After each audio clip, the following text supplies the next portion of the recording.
사도신경으로 신앙 고백하시겠습니다. 나는 전능하신 아버지 하나님 천지의 창조주를 믿습니다. 나는 그의 유일하신 아들 우리 주 예수 그리스도를 믿습니다. 그는 성령으로 잉태되어 동정노 마리에게서 나시고 본디오 빌라도의 고난을 받아 십자가에 못 박혀 죽으시고 장사된 지 사흘 만에 죽은 자 가운데 다시 살아나셨으며 하늘에 오르시어 전능하신 아버지 하나님 우편에 앉아 계시다가 거기로부터 살아있는 자와 죽은 자를 심판하러 오십니다. 나는 성령을 믿으며 거룩한 공교회와 성도의 교제와 죄를 용서받는 것과 몸의 부활과 영생을 믿습니다. 아멘.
오늘 아침 하나님께서 우리 모두에게 주시는 말씀은 사도행전 23장 31절에서 마지막 35절까지 말씀입니다. 보병이 명을 받은 대로 밤에 바울을 데리고 안디바드리에 이르러 이튿날 기병으로 바울을 호송하게 하고 영내로 들어가니라. 그들이 가이사랴에 들어가서 편지를 총독에게 드리고 바울을 그 앞에 세우니 총독이 읽고 바울더러 어느 영지 사람이냐 물어 길리기아 사람인 줄 알고 이르되 너를 고발하는 사람들이 오거든 내 말을 들으리라 하고 헤롯 궁에 그를 지키라 명하니라. 아멘. 총독 앞에 서는 바울이라는 제목으로 말씀을 나누겠습니다. 우선 31절, 32절은 호송받는 사도 바울입니다. 그냥 호송이 아닙니다.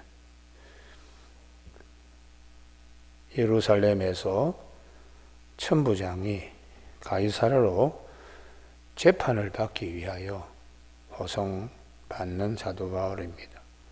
다른 말로 하면 죄인으로 호송받는 사도 바울입니다.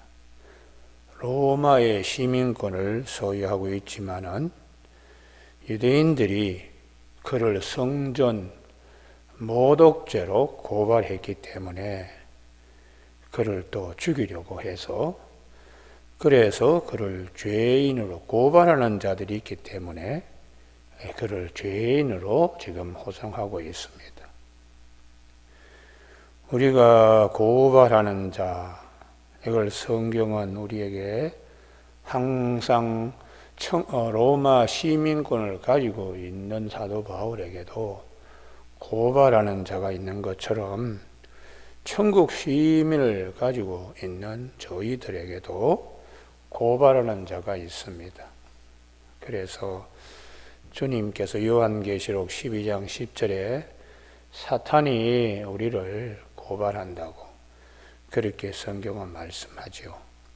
요한계시록 12장 10절에 우리 형제들을 항암 참소하던 자, 곧 우리 하나님 앞에서 밤낮 참소하던 자가 쫓겨났고, 예수님이 계심으로 이 고발하는 자의 고발이 무력화되는 것입니다. 그래서 욥기에도 욥의 그 믿음을 이 마귀가 굉장히 시기 질투하면서 계속해서 고발하는 거예요. 하나님께서 그에게 복을 주셨기 때문에 하나님을 믿지, 복을 거두어 가시면은 하나님 섬기지도 믿지도 아니한다. 그러나 욥은 그가 이러한 사탄의 고발에도 불구하고 하나님은 욥을 믿었습니다. 생명은 건들지 말고 다 한번 쳐보라. 그래도 욥이 나를 배신하거나 배반하거나 하지 않는다는 하나님의 말씀 따라서 욥이 재산도 건강도 자녀도 잃어버리더라도 믿음만큼은 잃지 않습니다. 오직 나의 가는 길을 그가 아시나니 그가 나를 단련하신 후에 내가 정금같이 되어 나올 것이다. 시련과 어려움이 오면 올수록 더 신앙이 단단해지는 것, 이게 이제 욥기의 핵심 주제입니다. 나의 구속주가 살아계심을 믿는, 내가 육체 밖에서 그를 뵙게 된다는 욥기 19장에 있는 말씀처럼 그분이 분명히 계신다, 이런 이제 믿음을 가지고 고발하는 자가 믿음의 성벽을 허물거든지 아니면 작은 여우같이 울타리를 허물고 들어오는 일에도 믿음으로 단단히 서는 이제 이런 모습이 대단히 중요합니다. 율법 성전 모독죄라고 해서 사실은 그게 아닌데 유대인들이 그렇게 이제 바울에게 죄를 씌우는 것입니다. 그래서 우리는 율법이라는 것이 사도 바울은 우리를 고발하는 기능을 가지고 있다는 거예요. 율법 앞에서 아무도 의롭다고 내세울 수가 없다. 로마서 3장 20절에 율법의 행위로 그 앞에 의롭다 하시면 어디 육체가 없나니 율법으로는 죄를 깨달음이라. 율법은 정죄의 기능이 있습니다. 그래서 갈라디아서 2장 16절에 율법의 행위로서는 의롭다함을 육체가 없느니라. 우리 안에 아담 이후에 들어온 죄성 때문에 언제든지 우리는 율법에 의해서 고발을 당할 수밖에 없는 처지고 약한 그러한 입장을 가지고 있는 것입니다. 오늘 다시 본문으로 돌아오면 31절 32절 보병이 명을 받은 대로 밤에 바울을 데리고 안디 바드리에 이르러 이튿날 기병으로 바울을 호송하게 하고 영내로 돌아가니라. 죄인으로서 호송되고 있습니다. 그래서 우리 모두가 이 본문을 통해서 우리도 이 성경 말씀이 우리에 관한 이제 말씀이거든요. 죄인으로서 우리가 호송될 때에 우리에게 은혜가 무엇인가? 이걸 우리가 깊이 생각해야 됩니다. 요한복음 5장 39절에 성경을 우리가 영생을 얻기 위해서 연구하는데, 이 성경은 내게 대하여 증언하는 것이라. 주님에 관하여 모든 말씀이 초점화되어 있는데, 그 주님의 말씀은 예수 그리스도 은혜를 생각하게 하는 말씀이 되는 것이죠. 그래서 고린도전서 2장 12절에 우리가 세상의 영을 받지 아니하고 오직 하나님께로부터 영을 받았는데, 이는 우리로 하여금 하나님께서 우리에게 주신 은혜를 알게 하려 하심이라고. 성경이 이 말씀을 왜 아침에 우리에게 하나님께서 보게 하셨는가? 주님의 은혜를 생각하게 하는 것입니다. 주님의 은혜는 어떤 은혜인가? 이걸 깊이 생각해야 합니다. 구약의 창세기는 족장사입니다. 아브라함, 이삭, 야곱, 요셉. 요셉이 바로 앞에 설 때까지는 죄인으로 애굽에, 그는 죄인으로 섰습니다. 장차 애굽 총리가 되고 구원자가 될 요셉도 죄인인 동시에 지금 또 앞으로 장차 그러한 지위를 가진 인물로 바로 앞에 서듯이, 사도 바울도 총독에게 이제 로마의 시민권을 가지고 있지만 죄인으로 이렇게 서게 되는 것인데요. 이걸 통해서 우리가 어떤 주님의 말씀, 예수 그리스도의 은혜를 생각해야 되는가? 심판법정에서 누구의 도움을 받는, 변호를 받는 일도 중요하고, 무죄로서 판결이 나는 것은 더 중요한 것입니다. 두 번째, 죄인으로 호송된 바울이 총독 앞에 서게 되었습니다. 총독 앞에 서는 이유는 심판법정 때문에 그렇습니다. 그래서 35절에 이르되 너를 고발하는 사람들이 오거든 내 말을 들으라 하고 헤롯공에 그를 지키라 명하니라. 이제 그에게 고발자의 얘기를 들어보고 판결을 갖다가 판단을 하게 되는 총독으로서의 권한은 굉장히 큽니다. 그가 로마에 보낼 수도 있고 스스로 판결할 수도 있고, 이제 이런 법정에 섰을 때에 사도 바울을 적극 변호해 줄 수 있는 도움이, 보혜사가 있는 것도 축복이지만은 또 이 법정에서 무죄로 선고되는 것은 더 큰 축복입니다. 그런데 오늘 본문에 이후에 이제 이 총독은 판결을 미루고 본인이 판결하지 않고 로마의 시저로 보내게 되는데요. 그래서 우리가 이 본문을 생각하면서 하나님의 은혜가 어떤 것인가? 우리에게는 우리를 변호해 주실 그분이 하나님의 심판법정에 계십니다. 예수 그리스도. 그리고 계실 뿐만 아니라 우리를 의롭다고, 죄 없다고 해 주실 분이 또한 계십니다. 이것이 우리에게 얼마나 귀한 은혜인가를 오늘 본문을 통하여 우리가 깨달을 수 있는 아침 되기를 원합니다. 로마서 5장 8절에 우리가 아직 죄인 되었을 때 그리스도께서 우리를 위하여 죽으심으로 하나님께서 우리에 대한 자기의 사랑을 확증하셨느니라고. 로마서 4장 25절에 예수는 우리가 범죄한 것 때문에 내줌이 되고 또한 의롭다 하기 위하여 살아나셨느니라. 십자가의 죽으심으로 우리의 죄값을 지불하셨고 부활하심으로 우리를 의롭다 하는 것을 확증하시는 귀한 은혜, 두 가지의 은혜가 있는 것이죠.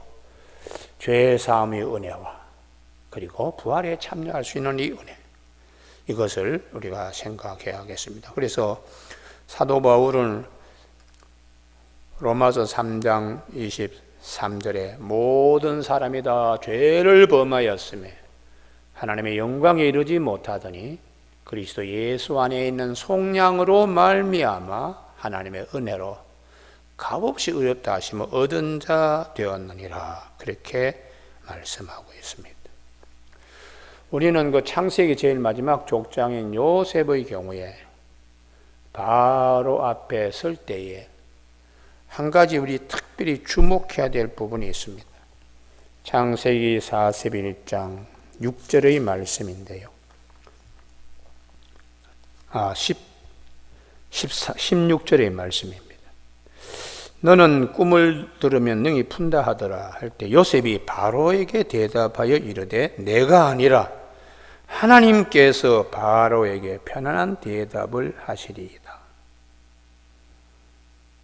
이 바로 앞에 섰을 때에 요셉이 자기를 믿는 게 아닙니다. 하나님의 은혜를 믿는 것입니다. 그 은혜가 무엇인가? 성령이 그에게 와서 꿈 해몽을 하게 하는 거예요. 은혜는 위로부터 내리는 겁니다. 그래서 그 꿈 해몽을 하니까 바로가 창세기 41장 38절에 그 신하들에게 이르되 이와 같이 하나님의 영에 감동된 사람을 우리가 어찌 찾을 수 있으리요 하고 요셉에게 이르되 하나님이 모든 것을 내게 보이셨으니 너와 같이 명철하고 지혜 있는 자가 없도다. 바로 앞에 섰을 때에 요셉을 죄인의 자리에서 애굽 총리의 자리로 옮기게 하시는 이는 요셉 자신이 아닙니다. 하나님이 보내신 보혜사 성령님이에요. 우리가 죄인입니다. 어떻게 천국 시민권을 의롭다 할 수 있는가? 보혜사 예수 그리스도께서 오셔서 우리 죄를 대신하여 죄값을 지불했습니다.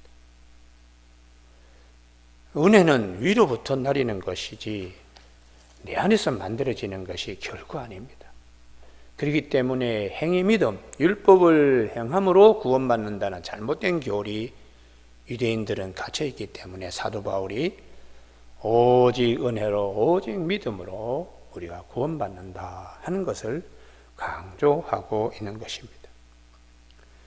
우리 모두에게 이 아침에 주님께서 우리에게 주신 귀한 은혜를 상고할 수 있는 아침 되기를 바랍니다. 만약에 사도 바울과 같이 내가 이런 처지에 죄인으로 호송받고 있고 또한 어떤 판결을 기다리고 있을 때에 우리에게 어떤 믿음을 가지고 있어야 되는가? 나를 도와주실 그분, 보혜사 그분. 그래서 주님이 또 다른 보혜사를 너희 가운데 보내주고 너희 속에 영원토록 함께 하시겠다고 주님이 그렇게 약속하셨습니다. 오늘 아침에 하나님의 심판법정에 우리 모두가 설 때 우리를 변호해 주실 그분이 히브리서 4장에 우리에게는 큰 대제사장이 계신다고, 하늘에 계신다고 4장 14절에 했어요. 우리와 똑같이 모든 어려움을 다 겪기 때문에 우리의 형편과 사정을 너무나 주님은 잘 아시기 때문에 4장 16절에 우리가 국률하심을 받고 은혜의 보좌에 담대히 나가는 믿음의 사람이 되어야 된다고 그렇게 가르쳐주고 있습니다. 은혜의 보좌에 담대히 나가는 믿음. 오늘 아침에 주님께서 우리에게 주시는 구원의 그 큰 은혜를 다시 한번 생각하는 저와 여러분이 되시는 축복이 있기를 바랍니다. 기도하시겠습니다.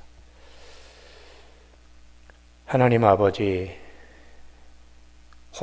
죄인으로 호송되어 가는 사도 바울과 총독 앞에 서게 되는 사도 바울과 고발하는 자의 심판을 기다려야 되는 사도 바울,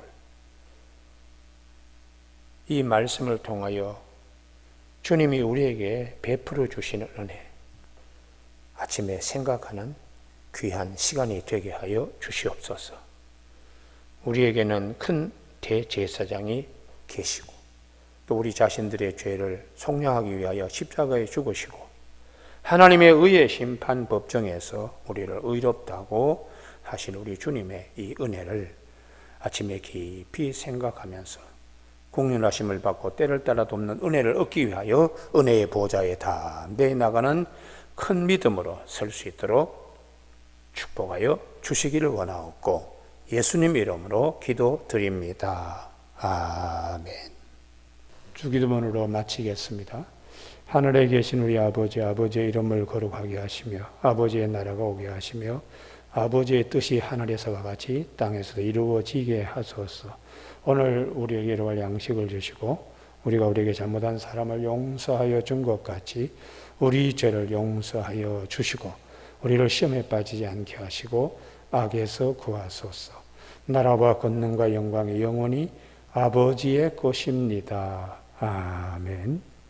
각자 자유롭게 기도하시기를 바랍니다.